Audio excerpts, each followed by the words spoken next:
presidente Lula autorizou o governo a levar adiante a discussão sobre o fim da obrigatoriedade de aulas em autoescola para obtenção da CNH. Para conversar conosco sobre esse assunto, o Jornal da CBN convidou a Duraldo Catão, secretário nacional de trânsito do Ministério dos Transportes. Secretário, muito obrigado pela gentileza de nos atender no Jornal da CBN.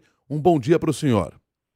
Eu que agradeço, Milton e Cássia, bom dia para vocês. Estamos aí à disposição para esclarecer as dúvidas. Bom dia, secretário. Secretário Duraldo Catão, ao desobrigar que os motoristas façam autoescola, o governo não está tornando ainda mais frágil a segurança no trânsito? De forma nenhuma, Milton. Essa é uma excelente pergunta que já toca num ponto bem importante da proposta. A proposta vai, na verdade, no caminho de aumentar a segurança no trânsito. E por que isso? É bem fácil entender.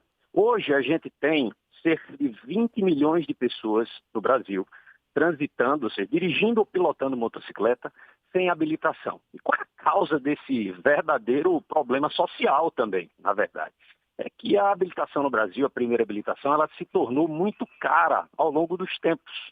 A gente foi incorporando, por meio de resoluções do CONTRAN, uma série de restrições que, Milton e Cássia, não se justificam. E por que não se justificam? Por duas razões fundamentais. Se você fizer uma comparação com países, tanto países semelhantes ao Brasil do ponto de vista socioeconômico, quanto com países, inclusive, um pouco mais desenvolvidos, você vai ver que esse modelo brasileiro ele é um dos mais burocráticos do mundo.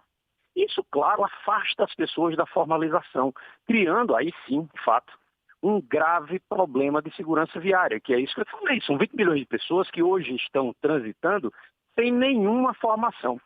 E o projeto, na verdade, quando ele visa a incluir essas pessoas, em primeiro lugar, ele não vai extinguir o exame, tá? O exame continua obrigatório. Aliás, os exames, né? A gente está falando de exames teóricos e exames práticos que são realizados nos DETRANs.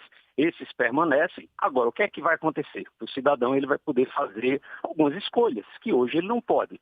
Só para você ter uma ideia, Milton e Cássia, hoje o cidadão é obrigado a fazer 45 horas de sala de aula presencial numa autoescola. Evidentemente que isso torna o custo muito elevado, fora algumas obrigações que as autoescolas têm. Por exemplo, o veículo tem que ser mecânico, ela tem que ser proprietária de um número específico de veículos. Esses veículos têm que ter características especiais. As autoescolas são obrigadas a ter, Milton e Cássio, só para você ter uma ideia, a resolução ela é tão específica que ela exige até uma metragem mínima do quadro que vai estar na sala de aula. Quer dizer, um nível de burocracia que a gente atingiu, que realmente torna o acesso à CNH algo proibitivo no Brasil. Eu vejo que eu não estou falando só de um preço alto, porque de fato o preço ele fica ali em média de 3 mil a 4 mil reais. Em alguns estados pode chegar até a 5 mil reais. Então é um valor que de fato, convenhamos, ele não é só muito caro, ele é proibitivo. Ele afasta uma boa parcela da população da obtenção da primeira CNH. Então, na verdade, a proposta vai ao encontro da segurança viária. Agora, secretário, quais serão os mecanismos para garantir a qualidade desse ensino dos instrutores que estarão, a partir do projeto, fora do âmbito das autoescolas? Isso, é bem importante dizer assim, que aí como é que vai ser então o processo de formação, né?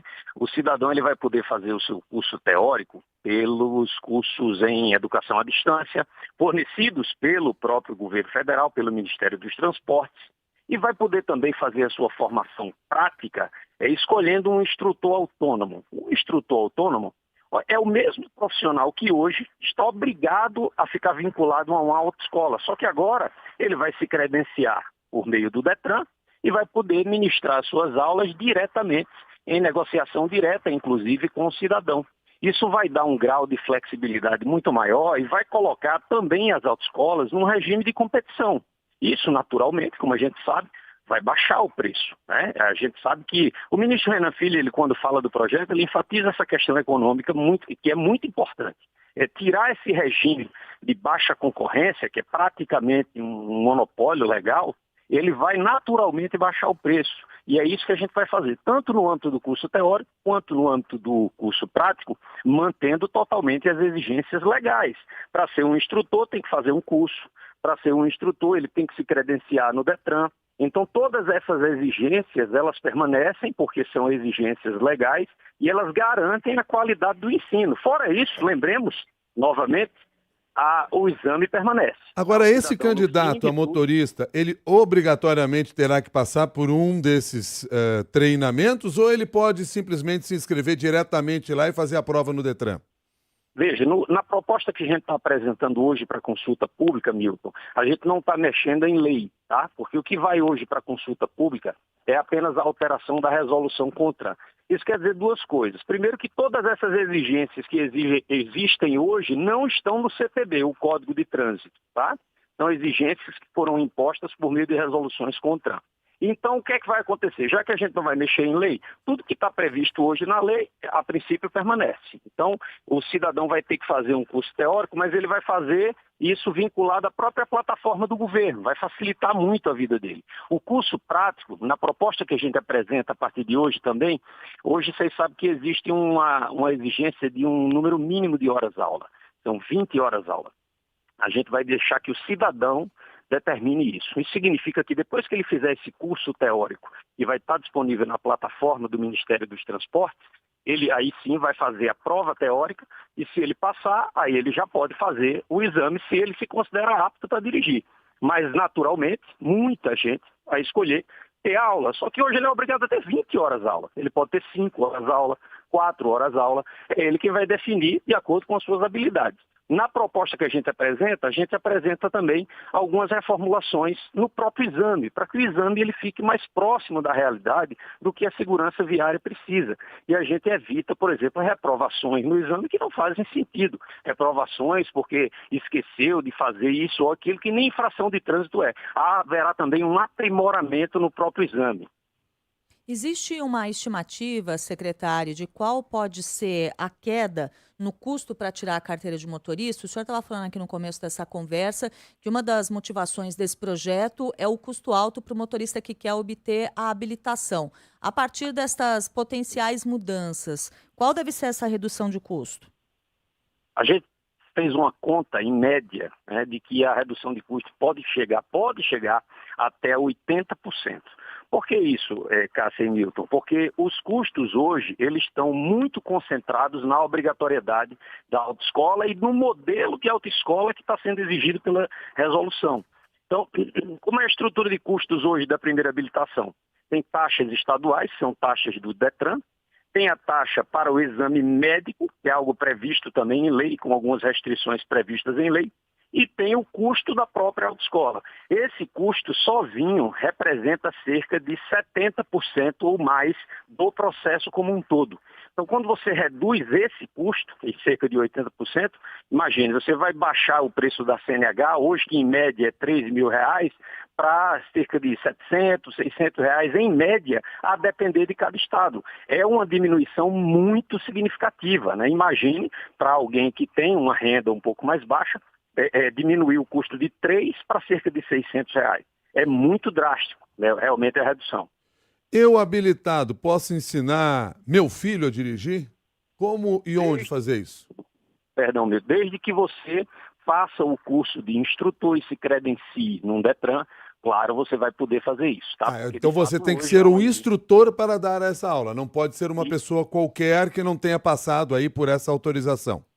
Exatamente. Por quê? Porque hoje é uma exigência legal, e essa exigência obviamente será mantida, de que só quem pode ministrar aulas é o instrutor de trânsito. E, claro, dentro também de um processo de formação. Ou seja, o cidadão tem que ter iniciado aquele processo, isso tudo monitorado como? Pelo sistema que já existe hoje, que é o aplicativo do Ministério dos Transportes, a carteira digital de trânsito. Todo mundo tem acesso aí à carteira digital de trânsito, que é onde você guarda hoje seus documentos, consulta suas multas. Esse instrumento, esse aplicativo do Ministério dos Transportes, servirá também para o cidadão abrir o processo da primeira habilitação e monitorar todo o andamento dele. E servirá também para fiscalização, eventualmente, por exemplo, numa abordagem, verificar que quem está dirigindo está em processo de aprendizagem e está com um instrutor credenciado do lado.